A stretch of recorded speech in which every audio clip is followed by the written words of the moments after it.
मधुबन के बाबा, मधुबन के बाबा मुरली वाले, आपका क्या कहना,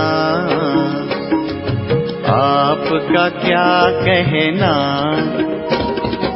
ओम शांति। आज 29 मार्च 2025 के साकार मधुर महावाक्य हैं। आज मीठे मीठे बाप दादा बोले, मीठे बच्चे, तुम्हें ज्ञान से अच्छी जागृति आई है। तुम अपने 84 जन्मों को, निराकार और साकार बाप को जानते हो। तुम्हारा भटकना बंद हुआ। बाबा ने कहा, मीठे बच्चे, तुम्हें ज्ञान से अच्छी जागृति आई है। तुम अपने 84 जन्मों को, निराकार और साकार बाप को जानते हो। तुम्हारा भटकना बंद हुआ। बाबा ने आज प्रश्न पूछा, ईश्वर की गतमत न्यारी क्यों गाई हुई है? तो उत्तर में बाबा कहते, क्योंकि वह ऐसी मत देते हैं जिससे तुम ब्राह्मण सबसे न्यारे बन जाते हो। तुम सबकी एक मत हो जाती है। और दूसरी कि ईश्वर ही है जो सबकी सदगति करते हैं, पुजारी से पूज्य बनाते हैं, इसलिए उनकी गतमत न्यारी है जिसे तुम बच्चों के सिवाय कोई समझ ही नहीं सकता। ओम शांति। तुम बच्चे जानते हो, बच्चों की अगर तबीयत ठीक नहीं होगी तो बाप कहेंगे, भल यहाँ सो जाओ, इसमें कोई हर्जा नहीं, क्योंकि सिकिलधे बच्चे हैं, अर्थात 5000 वर्ष बाद फिर से आकर मिले हैं। किसको मिले हैं? बेहद के बाप को। यह भी तुम बच्चे जानते हो, जिनको निश्चय है कि बरोबर हम बेहद के बाप से मिले हैं, क्योंकि बाप होता ही है एक हद का और दूसरा बेहद का। दुख में सब बेहद के बाप को याद करते हैं और सतयुग में एक ही लौकिक बाप को याद करते हैं, क्योंकि वहाँ है ही सुखधाम। लौकिक बाप उसको कहा जाता है जो इस लोक में जन्म देता है, और पारलौकिक बाप तो एक ही बार आकर तुमको अपना बनाते हैं। तुम रहने वाले भी बाप के साथ अमरलोक में हो, जिसको परलोक परम धाम कहा जाता है। वह है परे ते परे धाम। स्वर्ग को परे ते परे नहीं कहेंगे। स्वर्ग नर्क यहाँ ही होता है। नई दुनिया को स्वर्ग और पुरानी दुनिया को नर्क कहा जाता है। अभी है पतित दुनिया, पुकारते भी हैं कि हे पतित पावन आओ। सतयुग में ऐसे नहीं कहेंगे। जब से रावण राज्य होता है तब पतित बनते हैं, उनको कहेंगे 5 विकारों का राज्य। सतयुग में है ही निर्विकारी राज्य। भारत की कितनी जबरदस्त महिमा है, परंतु विकारी होने के कारण भारत की महिमा को जानते नहीं। भारत संपूर्ण निर्विकारी था जब यह लक्ष्मी नारायण राज्य करते थे। अभी वह राज्य नहीं है। वह राज्य कहाँ गया, ये पत्थर बुद्धियों को मालूम नहीं। और सभी अपने अपने धर्म स्थापक को जानते हैं। एक ही भारतवासी हैं जो न अपने धर्म को जानते, ना धर्म स्थापक को जानते हैं। और धर्म वाले अपने धर्म को तो जानते हैं, परंतु वह फिर कब स्थापन करने आएंगे ये नहीं जानते। सिख लोगों को भी ये पता नहीं है कि हमारा सिख धर्म पहले था नहीं। गुरु नानक ने आकर स्थापन किया तो ज़रूर फिर सुखधाम में नहीं रहेगा। तुम ही गुरु नानक आकर फिर स्थापन, तब ही गुरु नानक आकर स्थापन करेंगे, क्योंकि वर्ल्ड की हिस्ट्री ज्योग्राफी रिपीट होती है ना। तो क्रिश्चियन धर्म भी नहीं था, फिर स्थापना हुई। पहले नई दुनिया थी, एक धर्म था। सिर्फ तुम भारतवासी ही थे, एक धर्म था। फिर तुम 84 जन्म लेते लेते यह भी भूल गए हो कि हम ही देवता थे। फिर हम ही 84 जन्म लेते हैं। तब बाप कहते हैं, तुम अपने जन्मों को नहीं जानते हो, मैं बतलाता हूँ। आधा कल्प राम राज्य था, फिर रावण राज्य हुआ है। पहले है सूर्यवंशी घराना, फिर चंद्रवंशी घराना राम राज्य। सूर्यवंशी लक्ष्मी नारायण के घराने का राज्य था, जो सूर्यवंशी लक्ष्मी नारायण के घराने के थे, सो 84 जन्म ले अभी रावण के घराने के बने हैं। आगे पुण्य आत्माओं के घराने के थे, अभी पाप आत्माओं के घराने के बने हैं। 84 जन्म लिए हैं, वे तो 84 लाख कह देते। अब 84 लाख का कौन बैठ विचार करेंगे? इसलिए कोई का विचार चलता ही नहीं। अभी तुमको बाप ने समझाया है, तुम बाप के आगे बैठे हो। निराकार बाप और साकार बाप दोनों ही भारत में नामी ग्रामी हैं, गाते भी हैं, परंतु बाप को जानते ही नहीं हैं। अज्ञान नींद में सोए पड़े हैं। ज्ञान से जागृति होती है। रोशनी में मनुष्य कभी धक्का नहीं खाते, अंधियारे में धक्के खाते रहते। भारतवासी पूज्य थे, अब पुजारी हैं। लक्ष्मी नारायण पूज्य थे ना, यह किसी की पूजा करेंगे? अपना चित्र बनाए अपनी पूजा तो नहीं करेंगे, यह हो ही नहीं सकता। तुम बच्चे जानते हो, हम ही पूज्य, सो फिर कैसे पुजारी बनते हैं? यह बातें और कोई समझ नहीं सकते, बाप ही समझाते हैं। इसलिए कहते भी हैं ईश्वर की गतमत न्यारी है। अभी तुम बच्चे जानते हो, बाबा ने हमारी सारी दुनिया से गतमत न्यारी कर दी है। सारी दुनिया में अनेक मतांतर हैं, यहाँ तुम ब्राह्मणों की है एक मत, ईश्वर की मत और गत अर्थात सदगति। सदगति दाता एक ही बाप है। गाते भी हैं सर्व का सदगति दाता राम, परंतु समझते नहीं है कि राम किसको कहा जाता है। कहेंगे जिधर देखो राम ही राम रहता है। इसको कहा जाता है अज्ञान अंधियारा। अंधियारे में है दुख, सोचने में है सुख। अंधियारे में ही पुकारते हैं ना, बंदगी करना माना बाप को बुलाना। भीख मांगते हैं ना, तो देवताओं के मंदिर में जाकर भीख मांगना हुआ ना। सत्युग में भीख मांगने की दरकार नहीं। भिखारी को इंसॉल्वेंट कहा जाता है। सत्युग में तुम कितने सॉल्वेंट थे, उसको कहा जाता है सॉल्वेंट। भारत अभी इंसॉल्वेंट है, यह भी कोई समझते नहीं। कल्प की आयु उल्टी सुल्टी लिख देने से मनुष्यों का माथा ही फिर गया है। बाप बहुत प्यार से बैठ समझाते हैं। कल्प पहले भी बच्चों को समझाया था कि मुझ पतित पावन बाप को याद करो तो तुम पावन बन जाएंगे। पतित कैसे बने हो? विकारों की खाद पड़ी है। सब मनुष्य जंक खाए हुए हैं, अब वह जंक कैसे निकले? मुझे याद करो, देह अभिमान छोड़ देही अभिमानी बनो। अपने को आत्मा समझो। पहले तुम हो आत्मा, फिर शरीर लेते हो। आत्मा तो अमर है, शरीर मृत्यु को पाता है। सत्य को कहा जाता है अमर लोक, कलयुग को कहा जाता है मृत्यु लोक। दुनिया में यह कोई भी नहीं जानते कि अमर लोक था, फिर मृत्यु लोक कैसे बना। अमर लोक अर्थात अकाल मृत्यु नहीं होती, वहाँ आयु भी बड़ी रहती है। वह है ही पवित्र दुनिया। तुम राज ऋषि हो। ऋषि पवित्र को कहा जाता है। तुमको पवित्र किसने बनाया? उनको बनाते हैं शंकराचार्य, और तुमको बना रहे हैं शिवाचार्य। यह कोई पढ़ा हुआ नहीं है, इन द्वारा तुमको शिव बाबा आकर पढ़ाते हैं। शंकराचार्य ने तो गर्भ से जन्म लिया, कोई ऊपर से अवतरित नहीं हुआ। बाप तो इनमें प्रवेश करते हैं, आते हैं जाते हैं। मालिक है ना, तो जिसमें चाहे उसमें जा सकते हैं।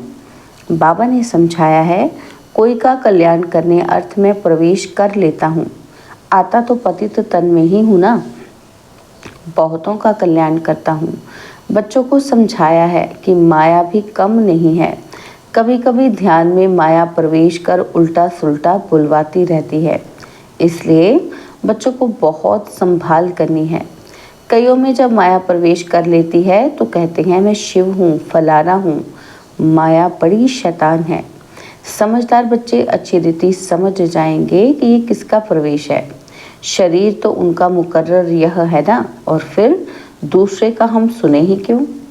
अगर सुनते हो तो बाबा से पूछो कि ये बात राइट है व नहीं। बाबा झट समझा देंगे। कई ब्राह्मणियां भी इन बातों को समझ नहीं सकती कि ये क्या है। कोई में तो ऐसी प्रवेशता होती है जो चमाट भी मार देते हैं, गालियां भी देने पड़ते। अब बाप थोड़ी गाली देंगे, इन बातों को कोई बच्चे समझ नहीं सकते। फर्स्ट क्लास बच्चे भी कहाँ कहाँ भूल जाते हैं। ये सब बातें पूछनी चाहिए, क्योंकि बहुतों में माया प्रवेश कर लेती है, फिर ध्यान में जाकर क्या क्या बोलते रहते हैं। इसमें भी बड़ा संभालना चाहिए। बाप को पूरा समाचार देना चाहिए। फलाने में मम्मा आती है, फलाने में बाबा आते हैं। इन सब बातों को छोड़ बाप का एक ही फरमान है, क्या? कि मामेकम याद करो। बाप को और सृष्टि चक्र को याद करो। रचयिता और रचना का सिमरन करने वाले की शक्ल सदैव हर्षित रहेगी। बहुत हैं जिनका सिमरन होता नहीं है, कर्म बंधन बड़ा भारी है। विवेक कहता है जबकि बेहद का बाप मिला है, कहते हैं मुझे याद करो, तो फिर क्यों ना हम याद करें। कुछ भी होता है तो बाप से पूछो, बाप समझाएंगे। कर्म भोग तो अभी रहा हुआ है ना, तो कर्मातीत अवस्था हो जाएगी तो फिर तुम सदैव हर्षित रहेंगे। तब तक कुछ न कुछ होता है। यह भी जानते हो कि मिरुआ मौत मुलू का शिकार, विनाश होना है। तुम फरिश्ते बनते हो ताकि थोड़े दिन इस दुनिया में हो, फिर तुम बच्चों को ये स्थूल वतन भासेगा ही नहीं, सूक्ष्म वतन और मूल वतन भासेगा। सूक्ष्म वतन वासियों को कहा जाता है फरिश्ते। वह बहुत थोड़ा समय बनते हो जबकि तुम कर्मातीत अवस्था को पाते हो। सूक्ष्म वतन में हड्डी मांस होता नहीं, हड्डी मांस नहीं तो बाकी क्या रहा, सिर्फ सूक्ष्म शरीर होता है। ऐसे नहीं कि निराकार बन जाते हैं, नहीं, सूक्ष्म आकार रहता है। वहाँ की भाषा मूवी चलती है। आत्मा आवाज़ से परे है, उसको कहा जाता है सटल वर्ल्ड। सूक्ष्म आवाज़ होता है और यहाँ है टॉकी, फिर मूवी है, फिर है साइलेंस। यहाँ टॉक चलती है, यह ड्रामा का बना बनाया पार्ट है। वहाँ है साइलेंस, वह मूवी, और यह है टॉकी। इन तीन लोगों को भी याद करने वाले कोई विरले होंगे।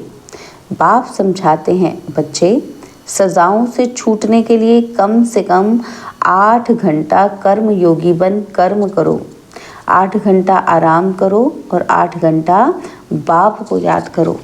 इसी प्रैक्टिस से तुम पावन बन जाएंगे। नींद करते हो ये कोई बाप की याद नहीं है। ऐसे भी कोई ना समझे कि बाबा के तो हम बच्चे हैं ना, फिर याद क्यों करें। नहीं, बाप तो कहते हैं मुझे वहाँ याद करो, अपने को आत्मा समझ मुझे याद करो। जब तक योग बल से तुम पवित्र ना बनो तब तक घर में भी तुम जा नहीं सकते, नहीं तो फिर सजाएं खाकर जाना होगा। सूक्ष्म वतन मूल वतन में भी जाना है, फिर आना है स्वर्ग में। बाबा ने समझाया है कि आगे चल अखबारों में भी पड़ेगा, अभी तो बहुत टाइम है। इतनी सारी राजधानी स्थापन होती है, south north east west, Bharat का कितना है। अब अखबारों द्वारा ही आवाज़ निकलेगा। पाप कहते हैं मुझे याद करो तो तुम्हारे पाप कट जाएंगे। बुलाते भी हैं कि हे पतित पावन लिबरेटर, हमको दुख से छुड़ाओ। बच्चे जानते हैं ड्रामा प्लान अनुसार विनाश भी होना है। इस लड़ाई के बाद फिर शांति ही शांति होगी, सुख धाम हो जाएगा, सारी उथल पाथल हो जाएगी। सतयुग में होता ही है एक धर्म और कलयुग में है अनेक धर्म। यह तो कोई भी समझ सकते हैं। सबसे पहले आदि सनातन देवी देवता धर्म था। जब सूर्यवंशी थे तो चंद्रवंशी नहीं थे, फिर चंद्रवंशी होते हैं। पीछे यह देवी देवता धर्म प्राय लोप हो जाता है, पीछे फिर और धर्म वाले आते हैं। वह भी जब तक उन्हों की संस्था वृद्धि को पाए तब तक मालूम थोड़ा ही पड़ता है। अभी तुम बच्चे सृष्टि के आदि मध्य अंत को जानते हो। तुमसे पूछेंगे कि सीढ़ी में सिर्फ भारतवासियों को क्यों दिखाया है। बोलो, यह खेल है भारत पर। आधा कल्प है उन्हों का पाठ, बाकी द्वापर कलयुग में अन्य सब धर्म आते हैं। गोले में ये सारी नॉलेज है। गोला तो बड़ा फर्स्ट क्लास है। सतयुग त्रेता में है श्रेष्ठाचारी दुनिया, द्वापर कलयुग है भ्रष्टाचारी दुनिया।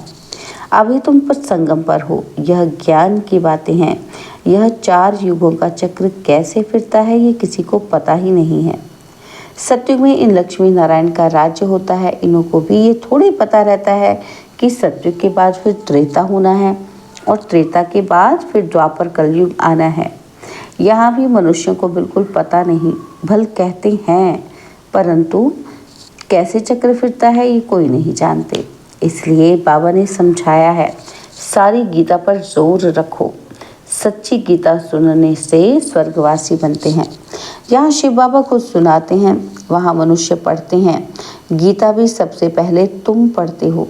भक्ति में भी पहले पहले तो तुम जाते हो ना। शिव के पुजारी पहले तुम बनते हो। तुमको पहले पहले पूजा करनी होती है। अव्यभिचारी एक शिव बाबा की। सोमनाथ मंदिर और किसी की ताकत थोड़ी है बनाने की। बोर्ड पर कितने प्रकार की बातें लिख सकते हैं। यह भी लिख सकते हैं कि भारतवासी सच्ची गीता सुनने से सचखंड के मालिक बनते हैं। अभी तुम बच्चे जानते हो, हम सच्ची गीता सुनकर स्वर्गवासी बन रहे हैं। जिस समय तुम समझाते हो तो कहते हैं हाँ बरोबर ठीक है। बाहर गए खलास, वहाँ की वहाँ रही। अच्छा, मीठे मीठे सिकिलते बच्चों प्रति माता पिता बाप दादा का याद प्यार और गुड मॉर्निंग। रूहानी बाप की रूहानी बच्चों को नमस्ते। हम रूहानी बच्चों की रूहानी बाप दादाजी को दिलवा जान सिकवा प्रेम से नमस्ते। ओम शांति। प्यारे बाबा, मीठे बाबा, मेरे बाबा, शुक्रिया बाबा, शुक्रिया बाबा, शुक्रिया। धारणा के लिए मुख्य सार है। पहला पॉइंट है, रचयिता और रचना का ज्ञान सिमरन कर सदा हर्षित रहना है। याद की यात्रा से अपने पुराने सब कर्म बंधन काट कर्मातीत अवस्था बनानी है। और सेकंड पॉइंट है, ध्यान दीदार में माया की बहुत प्रवेशता होती है, इसलिए संभाल करनी है। बाप को समाचार दे राय लेनी है, कोई भी भूल नहीं करनी है। बाबा ने आज वरदान दिया, अपनी शुभ भावना द्वारा निर्बल आत्माओं में बल भरने वाले सदा शक्ति स्वरूप भव। अपनी शुभ भावना द्वारा निर्बल आत्माओं में बल भरने वाले सदा शक्ति स्वरूप भव। सेवाधारी बच्चों की विशेष सेवा है स्वयं शक्ति स्वरूप रहना और सर्व को शक्ति स्वरूप बनाना, अर्थात निर्बल आत्माओं में बल भरना। इसके लिए सदा शुभ भावना और श्रेष्ठ कामना स्वरूप बनो। शुभ भावना का अर्थ यह नहीं कि किसी में भावना रखते रखते उसके भाववान हो जाओ, यह गलती नहीं करना। शुभ भावना भी बेहद की हो। एक के प्रति विशेष भावना भी नुकसान कारक है, इसलिए बेहद में स्थित हो निर्बल आत्माओं को अपनी प्राप्त हुई शक्तियों के आधार से शक्ति स्वरूप बनाओ। स्लोगन है, अलंकार ब्राह्मण जीवन का श्रृंगार है, इसलिए अलंकारी बनो, देह अहंकारी नहीं। अव्यक्त इशारे हैं, सत्यता और सभ्यता रूपी कल्चर को अपनाओ। तो बाबा कहते हैं, कई बच्चे कहते हैं कि वैसे क्रोध नहीं आता है, लेकिन कोई झूठ बोलता है ना तो क्रोध आ जाता है। उसने झूठ बोला, आपने क्रोध से बोला, तो दोनों में राइट कौन? कई चतुराई से कहते हैं कि हम क्रोध नहीं करते हैं, हमारा आवाज़ ही बड़ा है, आवाज़ ही ऐसा तेज है। लेकिन जब साइंस के साधनों से आवाज़ को कम और ज़्यादा कर सकते हैं, तो क्या साइलेंस की पावर से अपनी आवाज़ की गति को धीमी या तेज नहीं कर सकते हो? ओम शांति।